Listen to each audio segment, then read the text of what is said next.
오늘 말씀 제목 한번 읽어보실까요? 말씀 제목입니다. 시작. 세상과 우정 끊기, 하나님과 우정 세우기. 네. 저는 이제 너무 단순한 설교를 추구하지는 않거든요. 그러니까 단순하면 쉽고 재밌지만 인간이 단순하지 않잖아요. 그렇기 때문에 너무 단순하게 얘기를 해버리게 되면 오늘날 말씀이 적용되는 것에 있어서 문제가 생길 것 같습니다.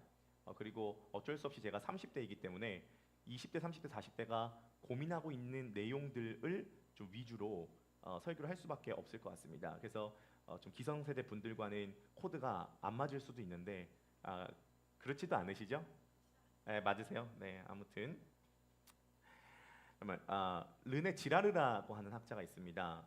발음을 주의하셔야 됩니다. 지랄 아니고 지라름. 네, 이 르네 지라르라고 하는 학자가 매우 중요한 이야기를 했습니다. 어떤 이야기를 했냐면요. 인간은 타인의 욕망을 욕망한다는 겁니다. 인간은 타인의 욕망을 욕망한다. 예를 들어 이런 겁니다. 우리 엄마가 내가 서울 의대에 들어가기를 너무 바랍니다. 예서야, 넌 서울 의대 가야 돼. 넌 서울 의대 가야 돼. 그러니까요, 어느 순간 예서가 엄마, 나 서울 의대 너무 가고 싶어. 나 서울 의대 안 가면 죽을 것 같아. 이렇게 생각합니다.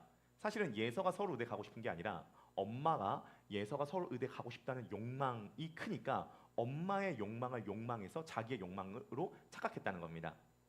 사실은 이 엄마도 서울 의대를 보내고 싶은 게 아니었습니다. 시어머니가 이렇게 얘기를 한 거죠. 너 손녀 반드시 서울 의대 보내야 된다. 그게 너와 나의 관계 기브 앤 테이크 아니겠니? 반드시 3대째 의사 가문 만들어야 된다.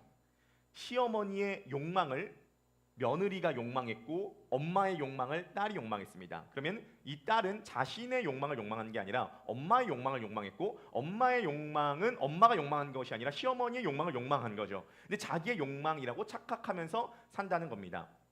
아이를 키울 때 이 아이가 건강하고 행복하게 자라기만 하면은 된다고 생각했습니다. 근데 주변에서 아이를 영어 유치원 보내기도 하고 뭐 피아노 학원 보내기도 합니다. 마음이 조급해져요. 네, 타인의 욕망을 욕망하게 됩니다. 내가 사는 집 충분했거든요. 동창회 나갔습니다. 친구가 제네시스를 뽑았어요. 내가 굉장히 초라해져 보이고요. 제네시스 타고 싶습니다. 더 큰 집으로 가고 싶습니다. 왜 더 큰 집으로 가고 싶냐면요. 더 큰 집에 사는 사람이 더 좋아 보이기 때문입니다. 어떤 연예인이 어떤 옷을 입고 나오면요. 그 옷을 내가 입고 싶습니다. 타인의 욕망을 욕망하는 거죠. 이러다 보니까 어떤 문제가 생겼냐면은 자신이 없어져 버린 겁니다. 그러니까 세상의 기준에 자신을 맞추려고 하다 보니까 휘둘리게 되더라 그 말인 거죠. 그리고 세상과 사람의 눈치를 너무 많이 보게 되고 비교하게 되었습니다. 이게 상당히 피곤한 일이라는 것을 깨닫게 되었다는 거죠. 나 이제 부모님 만족시키는 거 그거 안 하고 싶어. 나 세상의 눈치 보는 거 그거 안 하고 싶어. 남들이 나 이쁘다고 하고 남들이 나 인정하고 남들의 기준에 성공을 바라보는 거 너무 피곤한 일이야. 모두가 예라고 할 때 나 아니오라고 하고 싶을 것 같아. 남들의 욕망을 욕망하는 것이 아니라 내 욕망을 찾자. 진짜 내 욕망을 찾자. 엄마는 내가 서울 의대 가기를 원했지만 난 사실 군인이 되고 싶었어. 난 강한 여자 군인이 될 거야. 라고 생각을 하게 되었다는 거죠. 그래서 똑똑한 사람들이 나와가지고 이런 얘기를 했습니다. 타인의 욕망을 욕망하지 말고 네가 진짜 원하는 걸 찾아. 네 내면의 목소리를 들어봐봐. 타인의 기준에 휘둘리지 마. 넌 너 자체로 빛나. 남들이 이쁘다고 하는 기준이 이쁜 게 아니야. 넌 충분히 이쁘고 넌 충분히 멋지고 세상의 기준에 너의 성공의 기준을 두지 마. 세상의 기준에 너의 의미를 두지 마. 슈렉 봐봐. 결국 피오나 공주 만나서 잘 살잖아. 세상이 슈렉이 다 괴물이라고 했지만 슈렉은 슈렉 자체로 굉장히 가치 있는 존재 아니겠니? 세상의 기준에 너를 두지 말고 너의 길을 가라고 이야기를 했습니다. 사람들의 시선, 박수, 관계, 성공도 결국 우리들의 마음의 깊은 외로움을 해결해주지 못하니까 남들의 시선을 신경 쓰지 말고 자신의 길을 가라고 했습니다. 근데 여기 문제가 생겼어요. 어떤 문제가 생겼냐면요. 내 내면의 깊은 곳에 자기가 원하는 음성을 들으라고 이야기를 하는데요. 아무리 내면을 살펴봐도 음성이 안 들려. 내가 원하는 게 뭐지? 내가 바라는 게 뭐지? 이게 안 들리는 겁니다. 그리고 문제가 뭐냐면 내가 욕망하는 게 그때그때마다 달라져요. 이때는 이걸 욕망했다가 저때는 저걸 욕망해요. 내가 가고 싶은 것, 내가 되고 싶은 것, 내가 먹고 싶은 것이 내 기준으로 살아가라고 얘기를 했는데 그게 그때마다 변덕스럽다는 겁니다. 예를 들어서 어제는 짜장면 먹고 싶었는데 오늘은 짬뽕을 먹고 싶은 거예요. 왜 어제는 짜장면 먹고 싶었고 오늘은 짬뽕 먹고 싶었지? 보니까요, 어제는 짜장면 먹는 먹방을 봤고요, 오늘은 짬뽕 먹는 먹방을 봤어요. 결국 인간은 다시 타인의 욕망을 욕망하게 된 거죠. 그러니까 어떤 사람은요, 외부적 기준으로 사람들의 욕망을 욕망함으로써 내 의미를 찾으려고 하고요, 어떤 사람은요, 내부적 기준으로 사람들 시선 신경 쓸 거 없어, 난 나 자신으로 빛나, 내 안에서 의미를 찾을 거야 라고 발버둥 쳤습니다. 이 두 가지 방법으로 사람들은 살아가고 있는데요, 이 두 가지가 모두 다 실패했다는 거예요. 외부적 기준으로 의미를 찾으려고 하는 것도 실패됐고요, 내부적 기준으로 의미를 찾으려고 하는 것도 실패했어요. 여러분, 인간은요, 의미를 찾지 못하면 살 수가 없거든요. 돈 벌어서 뭐예요? 큰 집 가서 뭐예요? 네. 성공해서 뭐예요? 그 다음에 의미를 찾아야 된단 말입니다. 여러분, 다시 한번 말씀드립니다. 외부의 기준으로 의미를 찾으려고 하는 시도도 실패했고, 내부적 기준으로 의미를 찾으려고 하는 시도도 실패했습니다. 오늘 본문의 1절 2절을 보도록 하겠습니다. 오늘 본문 1절 2절입니다. 다 함께 읽어보실까요? 시작. 너희 중에 싸움이 어디로부터, 다툼이 어디로부터 나느냐? 너희 지체 중에서 싸우는 정욕으로부터 나는 것이 아니냐? 너희는 욕심을 내어도 얻지 못하여, 살인하며 시기하여도 능히 취하지 못함으로 다투고 싸우는 도다. 우리의 모든 인생의 문제는 이 욕심, 정욕, 욕망으로부터 오는 것입니다. 모든 다툼, 모든 혼란은요, 어떤 욕망 때문에 온다는 거예요. 그런데요, 어떤 것을 간절히 바라고 어떤 것을 간절히 추구하는데요, 내가 추구하는 이 욕망과 욕심을 죽었다 깨어나도 인간은 충족을 못한다는 겁니다. 어느 정도로 충족을 못하냐면요, 심지어 사람을 죽이는 살인을 할지라도 우리 안에 있는 깊은 내면의 빈 공간은 못 채우게 되더라. 외부적 기준으로 남들이 욕망하는 것을 내가 욕망함으로 그것을 이룸으로써도 못 채우고요, 내부적 기준, 내가 원하는 것을 추구함으로써 이 욕망을 채우는 것도 못하게 되더라, 그 말인 거죠. 외부적 기준으로도 내부적 기준으로도 우리의 정욕, 우리의 욕심은 못 채우게 되더라, 그 말인 겁니다. 이것이 우리가 당면한 문제입니다. 어떻게 해결하죠? 종교적 대답을 내리도록 하겠습니다. 종교에서는 이렇게 얘기하죠. 그러니까 욕심을 버려라. 타인의 욕망을 욕망하지도 말고 자신의 욕망을 욕망하지도 말아라. 너무 집착하면 너만 다쳐. 가족을 사랑하되 너무 가족에게 집착하잖아. 그럼 너의 삶이 불행해질 거야. 왜냐면 그 가족은 죽을 거니까. 그 가족은 날 실망시킬 거니까. 돈에 대해서 너무 집착하잖아. 그럼 돈이 너를 실망시킬 거야. 너의 비전에 대해서 너가 너무 집착하잖아. 너가 너무 실망할 거야. 그러니까 집착하지 마. 욕심 부리지 마. 사랑하되 좀 덜 사랑해 라고 이야기를 하는 것이 종교적 대답입니다. 일리가 있어요, 없어요? 일리가 있습니다. 그러니까 법륜스님의 가르침이 그거예요. 결국 증문즉답을 보니까요, 법륜스님의 가르침이 뭐냐면, 어떤 대상이나 어떠한 환경이나 어떠한 사람에게 너무 많이 집착하지 마라. 집착하면 너만 피곤하다. 좀 마음을 거리를 둬라 라고 이야기를 한다는 거죠. 그런데 이것은 우리의 삶을 그렇게 풍요롭게 해주지 못합니다. 인간에겐 돈도 필요하고요, 인간은 가족을 사랑해야 되고요, 인간은 뭔가 추구하면서 살아가야 되는 존재입니다. 자, 그러면요, 기독교의 답은 이것입니다. 외부적 기준으로도 욕심을 못 채우고 내부적 기준으로도 욕심을 못 채우고 욕심을 내려놓는 것도 인생을 풍요롭게 못한다면 기독교적 대답은 무엇이냐면, 절대 채우지 못하는 너의 빈 공간을 다른 것으로 완전히 채워야 끝난다. 기독교는 비우라는 말을 하지 않습니다. 기독교는 오히려 완전히 채워야 끝난다고 이야기를 합니다. 그래서 오늘 본문 6절에 이렇게 이야기를 하는 거죠. 6절 다 함께 읽어보도록 하겠습니다. 준비 시작. 그러나 더욱 큰 은혜를 주시나니 그러므로 일러스되 하나님이 교만한 자를 물리치시고 겸손한 자에게 은혜를 주신다 하였느니라. 아멘. 여러분, 내부에서나 외부에서나 아무리 다투고 싸우고 심지어 살인까지 하더라도 여러분들이 원하는 그것은 오지 않습니다. 네. 가족에게도 오지 않고 성공으로도 오지 않고 돈으로도 오지 않아요. 그렇다고 이것을 다 내버려 둘 수도 없습니다. 성경이 하는 얘기가 뭐냐면, 이 욕심을 내버려 두라고 얘기하는 것이 아니라 이 욕심을 다른 것으로 완전히 채워야 된다는 것입니다. 그래서 정욕으로 욕심으로 다투고 싸우고 심지어 살인까지 하더라도 못 채워주는데요. 6절 그러나 하나님은 더욱 큰 은혜를 우리들에게 주신다, 그 말인 거죠. 다윗이요, 왕이 됐습니다. 다윗 아세요? 모르시면 지금 들어보시면 되죠. 아무튼 절에 있는 스님도 아니까 다윗은 뭐 대부분 아실 겁니다. 다윗이 왕이 됐어요. 그리고 되게 권력을 갖게 됐습니다. 한 번은 한가롭게 왕궁 뒷뜰에서 이렇게 거닐고 있는데 여자가 보여요. 목욕해요. 바세바라고 하는 여자예요. 다윗의 마음 가운데 음욕이 올라옵니다. 그 여자를 데리고 오라 그래요. 동침을 합니다. 그리고 바세바가 임신을 해요. 근데 바세바는 남편이 있었거든요. 그래서 자신이 바세바를 임신시켰다는 사실을 감추기 위해서 나중에 다윗이 어떤 행동을 하냐면 바세바의 남편인 우리아를 전쟁터에서 죽게 만듭니다.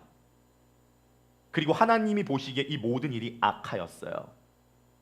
다윗은 이 과정을 통하여서 하나님의 보응을 그대로 받습니다. 이 과정을 통해서 다윗이 잃게 된 것은 자신의 자식을 잃는 비참한 상황까지 가게 된 거죠. 이 상황에서 다윗이 하나님께 엄청나게 회개하며 기도합니다. 회개하며 기도하는데요. 거기 보면요, 매우 특이한 구절 하나가 있어요. 시편 51편 12절인데요. 시편 52편 12절입니다. 아마 없을 거예요. 제가 한번 읽어보도록 하겠습니다. 주님께서 베푸시는 구원의 기쁨을 내게 회복시켜 주시고 내가 지탱할 수 있도록 내게 자발적인 마음을 주십시오. 무슨 말입니까? 여러분, 이것은 이 말입니다. 다윗이 지금 내게 잃어버린 구원의 기쁨을 회복시켜달라고 이야기를 하고 있습니다. 이것은 이 의미입니다. 내게 주님께서 주신 기쁨이 떨어지니까 다른 곳에서 기쁨을 찾으려고 했습니다. 내가 여자를 범하고 내가 그렇게 성적인 만족을 얻으려고 하는 건 내가 뭔가 기쁨을 잃어버렸기 때문입니다. 여러분, 성경은요, 음란하지 말아라 이렇게 얘기하지 않아요. 더 큰 쾌락이 오기 때문에 상대적인 쾌락은 몰아낼 수 있다고 얘기하는 겁니다. 근데 다윗에게 가장 큰 기쁨, 가장 큰 쾌락, 구원의 기쁨을 잃어버렸기 때문에 이것에 대한 대체물로 저는 이것을 찾았습니다. 주님께서 제가 여기서 벗어날 수 있는 방법은 음란하지 않으려고 내가 노력하는 것이 아니라 주님께서 나에게 주신 더 큰 기쁨이 회복되는 것이 이것을 밀어낼 수 있는 방법입니다. 여러분, 그러므로 우상은 버리는 게 아니죠. 우상은 대체되는 겁니다. 우상은 버리는 게 아니에요. 우상은 대체되는 거죠. 여러분, 그러므로 오늘 이 시간 하나님께서 주시는 은혜로 풍성하게 채워지는 귀한 시간 되시기를 주님의 이름으로 간절히 축복합니다. 오늘 이 시간 주님께서 더 큰 은혜를 주시죠. 초풍요의 은혜를 주세요. 그러면요, 내가 바라는 욕구는 채워질 것이고요, 다른 모든 것들은 안정을 잡게 될 것입니다. 자, 그러면 하나님께서 우리들에게 부어주시기 원하시는 더 큰 은혜를 받기 위해서 우리는 뭘 해야 되냐면 두 가지를 해야 됩니다. 첫 번째, 세상과 우정을 끊어라. 세상과 우정을 끊어라. 두 번째, 하나님과 우정을 세우라. 하나님과 우정을 세우라. 각각 하나씩 살펴보도록 하겠습니다. 자, 첫 번째, 세상과 우정을 끊어라. 세상과 우정을 끊어라. 여러분, 세상과의 우정을 끊으실 수 있게 되기를 축복합니다. 야고보서 4장 4절에서 5절 말씀입니다. 다 함께 읽어보실까요? 시작. 가늠한 여인들아, 그런즉 누구든지 세상과 벗되고자 하는 자는 스스로 하나님과 원수되는 것이니라. 너희는 하나님이 우리 속에 거하게 하시는 성령이 시기하기까지 사모한다 하신 말씀을 헛된 줄로 생각하느냐. 여러분, 세상과 벗된 것은 하나님과 원수되는 것입니다. 이것은 간음이라고 얘기를 하고 있어요. 그러면 세상과 벗되지 마십시오. 세상과 벗을 끊으십시오. 근데 우리가 이런 얘기를 들을 때마다 세상과 벗된 것을 끊으라라고 하는 얘기를 들으면 우리는 단박에 이렇게 생각합니다. 술, 담배 하지 않고 마약 안 하고 클럽 안 가고 좀 더 가면 노래방 안 가고 좀 더 가면 넷플릭스 안 보고 로 세상과의 우정을 끊는다라고 생각을 해요. 그렇다고 오늘 끝나고 다 올라가서 맞담배를 하자는 게 아닙니다.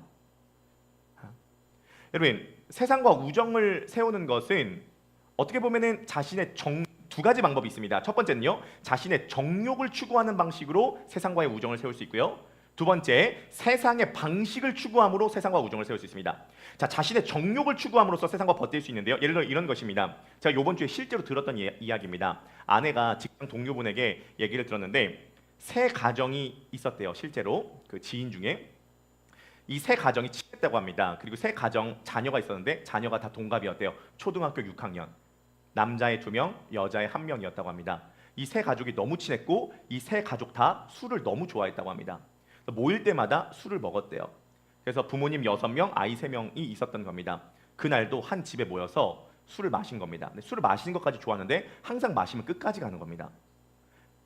문제가 뭐냐면요, 이 부모님들 6명이 술을 마시고 끝까지 갈 때 남자아이 2명, 여자아이 1명이 방에 들어간 거예요. 그리고 거기서 성관계를 한 겁니다. 초등학교 6학년이었어요.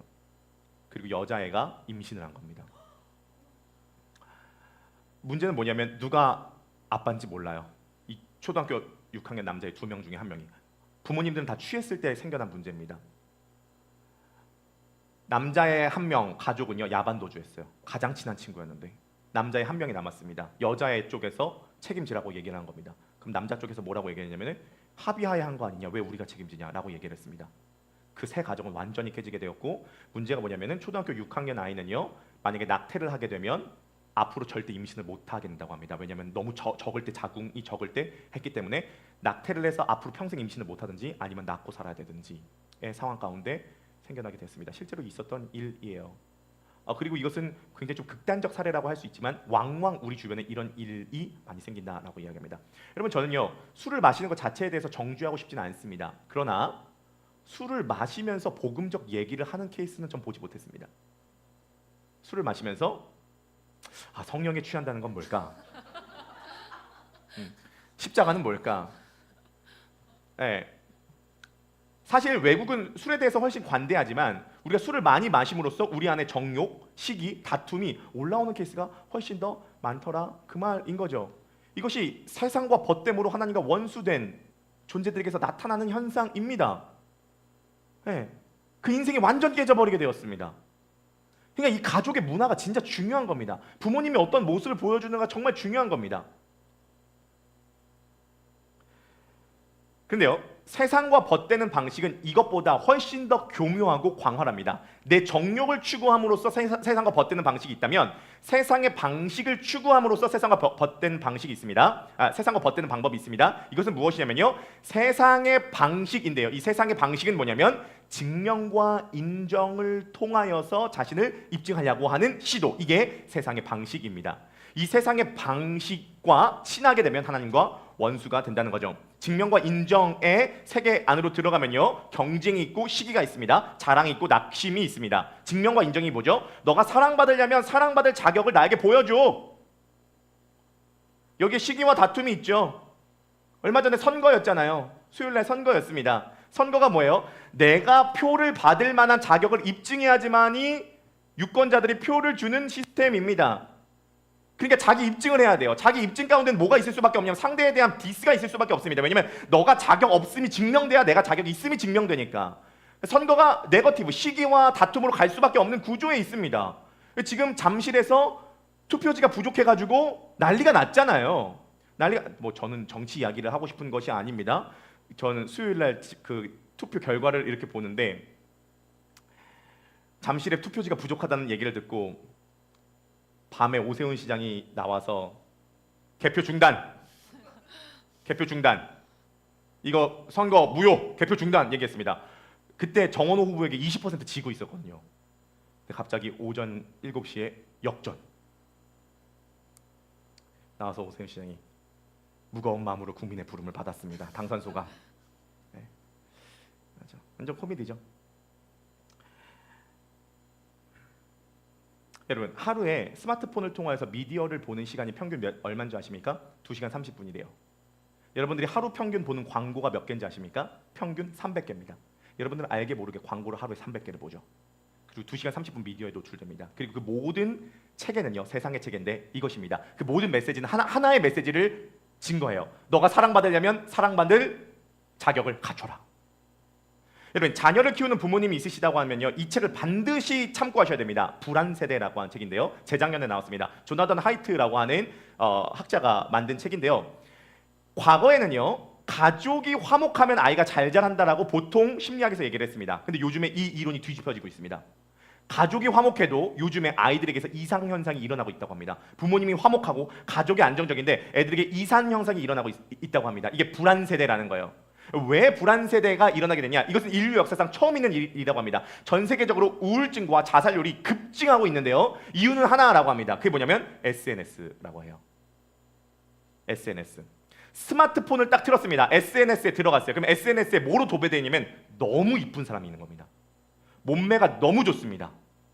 너무 좋은 곳에서 너무 좋은 음식을 먹고 너무 좋은 집에 삽니다. 그게 기본값이 됐어요.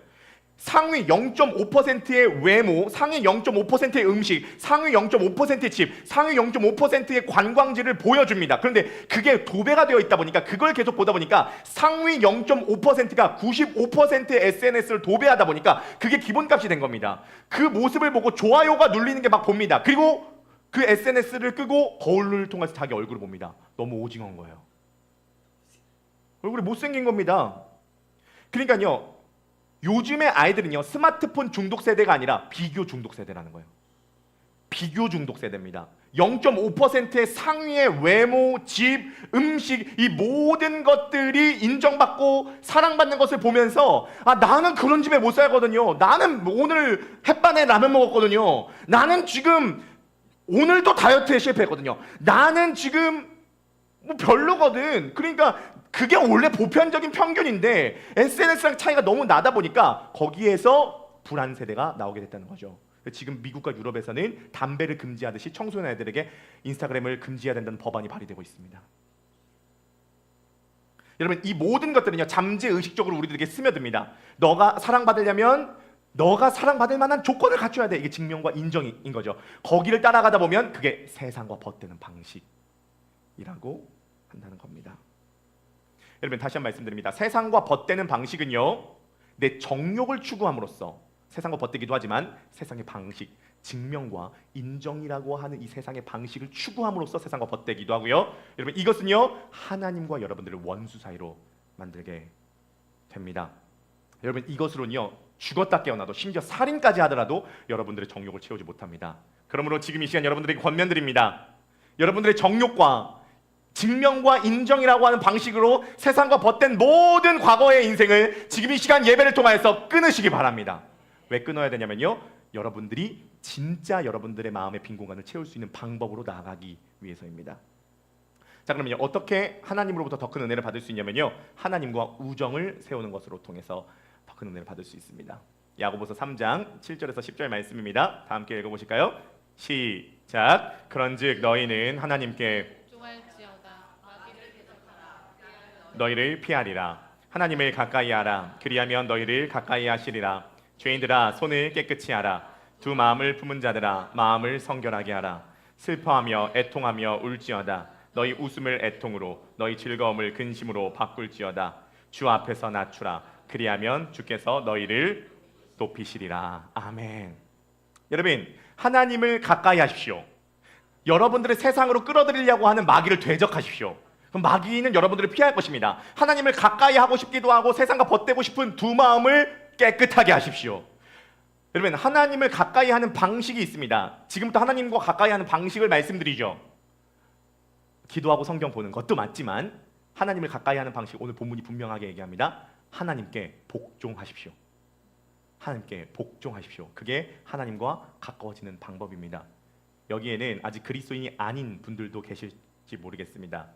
그러면요, 이런 얘기를 들을 때 그런 생각이 들지 모르겠습니다. 복종? 난 대통령한테도 복종하네. 21세기 자유민주주의 사회에서 복종이라고? 난 내 남편, 내 부모한테도 복종하네. 난 내 길을 가는 거지 하나님께 복종하라고? 이 복종이라는 단어는 너무 폭력적이야 라고 생각하시는 경우가 있을지 모르겠습니다. 그러나 여러분, 한번 들어보십시오. 만약에 여러분들이 세상 가운데 여러분들이 이쁘고 여러분들이 잘났고 여러분들이 좋은 성품과 좋은 배경을 가져야지만이 인정된다고 생각하고, 그것을 갖지 못해서 세상의 눈치를 보고 또 낙심하고 또 불안해하고 그 다른 사람과 여러분들을 비교해가면서 그 사람보다 여러분이 낫다 그러면 우월해하고 그 사람보다 여러분들이 못하다 그러면 열등감을 느끼는 여러분들은 이미 세상에 복종하고 있는 거 아닙니까? 여러분, 복종이라고 하는 단어에 너무 거부감을 느끼지 마십시오. 사람은 누구든지 어딘가에 복종합니다. 우리가 선택할 수 있는 것은 하나입니다. 복종하지 않는 것이 아니라 인간은 어딘가에나 언제나 복종하는데 어디에 복종할지를 선택하는 문제에 있을 뿐입니다. 인간 누구나 복종하죠. 그러면요, 여러분들이 자격을 갖춰야지만이 여러분들을 사랑해 줄 거라고 하는 세상에 복종하는 것보다 여러분들이 아직 죄인 되었을 때 자신의 아들을 내어주신 하나님께 복종하는 것이 여러분들의 인생을 훨씬 풍요롭게 만드는 길 아니겠습니까? 여러분, 세상 끊임없이 업적 물어봐요. 직업 물어봐요. 학교 어디 있는지, 타고 다니는 차 무엇인지, 어디에 사는지 물어봅니다. 예나 집사님이 이번 주에 미용실 갔는데요. 미용실 사장님이 그러더래요. 롯데캐슬의 놀이터에 편말이 붙어 있대요. LH 아파트에 사는 애들은 여기서 못 놉니다. 놀랍게도 제가 LH 살아요. 제 딸이 태어나는데 롯데캐슬 놀이터에 못 가. 진짜 편말 붙어 있더래요. 그래가지고 예나 집사님 미용실에서 머리 자르다가 어떡해 제 동생이 LH 살아요. 요즘에요 초등학교 가면요 애들이요 너희 집 아파트 평수 몇 평이야? 물어본대요.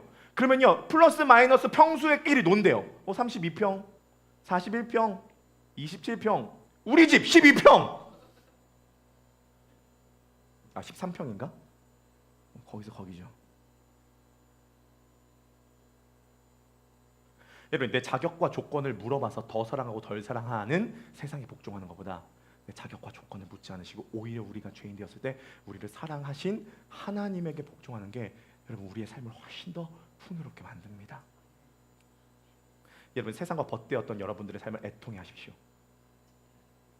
자꾸 세상으로 끌어들이려고 하는 마귀를 대적하십시오. 마귀를 대적하라고 합니다. 마귀를 대적하십시오. 그럼 여러분들은 피할 겁니다.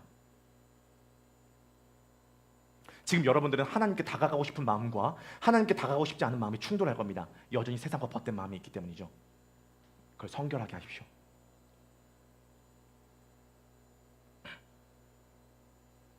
하나님을 가까이 하는 것은 단순히 성경 읽고 기도하고 예배 출석하라는 말이 아닙니다. 그건 수단이죠. 그건 통로예요. 내 업적과 혈통대로 나를 더 사랑하고 덜 사랑한 것이 아니 나를 그리스도만큼 사랑하신다고 선언하신 함께 나아가시기를 축복합니다.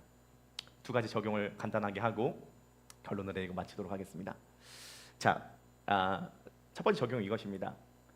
하나님께 복종하면 내 삶이 조금 없어질 것 같아 라는 불안이 생기지 않으십니까? 나는 주일에 가끔 여행도 가고 싶고 빌 받을 때 일본도 가고 싶고 부산도 가고 싶고 그리고 교회에서는 11조도 내라 그래. 나 이거 내 돈인데. 그리고 교회에서 뭐 20일을 기도해? 저녁에 끝나면은 내 시간은 그 시간밖에 없는데 그 시간에 또 기도해야 된다고?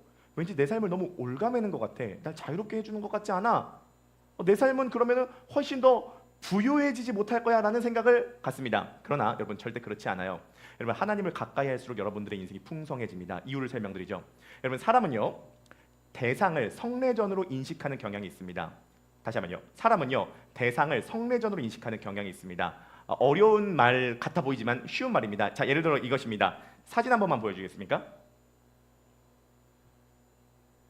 네, 이 그림이 있습니다. 이 그림은 살바토르 문디라고 하는 그림입니다. 외우기 쉽죠? 문디 할 때, 문디 자식 할 때 살바토르 문디입니다. 자, 이 그림 누가 그렸냐면요 레오나르도 다빈치가 그렸습니다. 가격은요 5,300억입니다. 전 세계 현존하는 그림 중에 가장 비싼 그림입니다. 5,300만 원 말고요 5,300억입니다. 누가 그렸다고요? 레오나르도 다빈치가 그렸습니다. 여러분 근데 사실은 제가 여러분들에게 죄송하지만 거짓말을 쳤습니다. 이건 레오나르도 다빈치가 그린 그림이 아니라 사실 AI가 다시 구성한 그림입니다. 감쪽같죠? 이거는 팔면 10,000원도 안 되는 그림입니다. 가짜 그림이에요. 자, 여러분 보십시오. 여러분 지금 이 그림을 보는 시각이 좀 달라지지 않았습니까? 이 그림을 레오나르도 다빈치랑 연결됐을 때 쾌락이 올라가는데 이 그림이 레오나르도 다빈치랑 연결되지 않았을 때 쾌락이 내려갑니다. 이것을 뭐라 그러냐면 대상을 성내전으로 인식한다는 겁니다. 인간은요 어떤 대상과 물건을 볼 때 그 대상과 물건으로 보지 않고 관계로 연결해서 봅니다. 자, 예를 들어 보도록 하겠습니다. 어떤 의자가 있습니다. 이 의자는 훨씬 싸고 불편한 의자입니다. 그런데 이 의자는요 어렸을 적부터 어머니가 앉아서 흔들 의자에서 성경책을 읽어주면서 나한테 사랑을 주던 그 의자입니다. 보편적인 가치로 보면요 이 의자는 훨씬 떨어지는 가치인데요, 이 의자는 어머니와 할머니로부터 이어지는 의자이기 때문에 어머니와 할머니랑 이어져 있는 의자이기 때문에 나한테 가치 있는 의자가 되는 겁니다. 이것을 대상을 성내전으로 인식한다는 거죠. 자, 여기 보십시오. 여기 보면요 빵이 있습니다. 이 빵은요 김범순 형제가 쿠팡에서 오늘 아침에 아니죠 배달의 민족에서 오늘 아침에 대왕 카스타레에서 만든 빵입니다. 근데 우리는 이것을 먹으면서 은혜를 받습니다. 눈물을 흘립니다. 왜요? 이건 빵이 아니라 그리스도랑 연결되었기 때문입니다. 이것을 대상을 성내전으로 인식한다라는 그런 개념입니다. 자, 그러면요 하나님을 가까이 할수록 여러분들에게 나타나는 특징이 있습니다. 그게 뭐냐면 하나님을 가까이 할수록 내게 주어진 모든 것들이 하나님과 연결됩니다. 그러면 하나님과 연결되면 연결될수록 내게 주어진 모든 것들을 난 더 훨씬 더 풍성하게 누릴 수 있습니다. 자, 만약에요, 하나님과 가까이 하지 않고 내게 주어진 것을 인식하는 것은 어떤 느낌이냐면요, 이 그림을요 레오나르도 다빈치랑 연결짓지 않고 그림만 보는 겁니다. 이건 엄청난 자원 손실입니다. 그런데 이 살바토르 문디를 레오나르도 다빈치랑 연결하는 순간 이 그림을 보는 내 쾌락이 엄청나게 올라갑니다. 그런 관점에서요, 저는요 아내랑 결혼하고 아내가 점점 더 사랑스럽습니다. 아내가 점점 더 소중합니다. 뭐 저 서연이 사모같이 이쁘고 착한 아내를 맞이하면 사랑스럽겠지. 여러분, 그렇지 않습니다. 이쁜 거 2달이면 충분합니다. 착한 거 같이 살아보세요. 인간 죄인이에요. 똑같다고요. 그런데요, 서연이 사모랑 살면서 살수록 서연이가 소중하고 서연이가 아름답고 서연이가 저에게 더 사랑스럽습니다. 왜냐면요, 점점 더 서연이를 주신 하나님과 서연이를 연결짓는 것이 제 안에 풍성해지고 있기 때문입니다. 여러분, 자연 만물을 여러분들이 더 풍성하게 누릴 수 있는 방법이 있습니다. 그게 뭐냐면 살바토르 문디와 레오나르도 다빈치의 그림을 연결짓듯이 자연 만물을 하나님과 연결시키십시오. 그럼 자연 만물을 보는 여러분들의 쾌락은 더 높아질 겁니다. 하나님을 가까이 하면 가까이 할수록 여러분들에게 주어진 쾌락이 낮아지는 것이 아니라 오히려 그 쾌락은 올라갈 것입니다. 우리 기독교 선배님들이 찬양한 내용을 들어보세요. 우리 쥐 한 번만 잡아주겠습니까? 주 하나님 지으신 모든 세계 내 마음속에 그리어볼 때 하늘의 별 울려 퍼지는 뇌성 주님의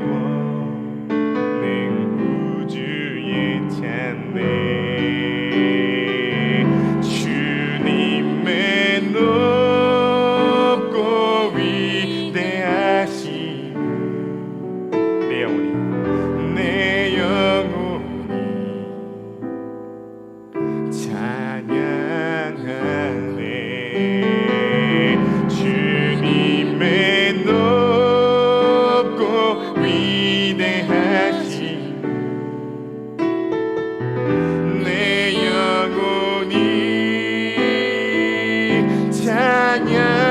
찬양하네. 숲속이나 험한 산 골짜기에 지저귀는 저 새소리들과 고요하게 흐르는 시냇물은 주님의 솜씨 노래하도다. 주님의 높고 위대하심을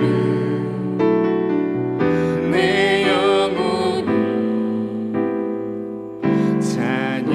찬양하네.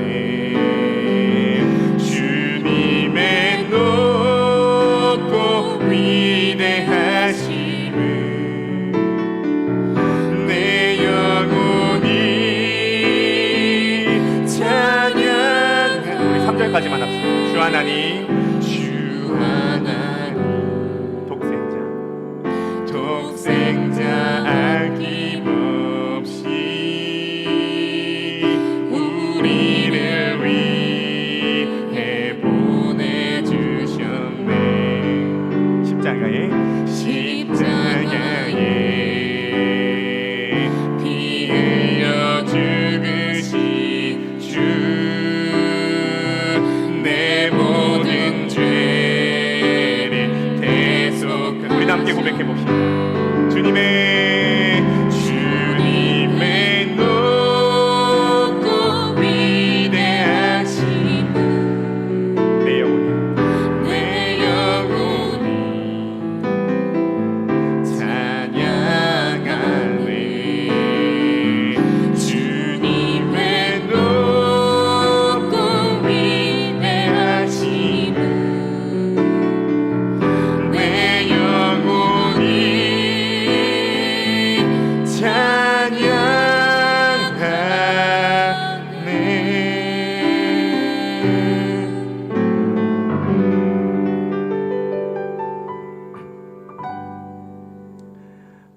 그러므로 여러분들의 삶에 주어진 것을 덜 사랑하려고 하지 마십시오. 오히려 하나님을 더 사랑하려고 하십시오.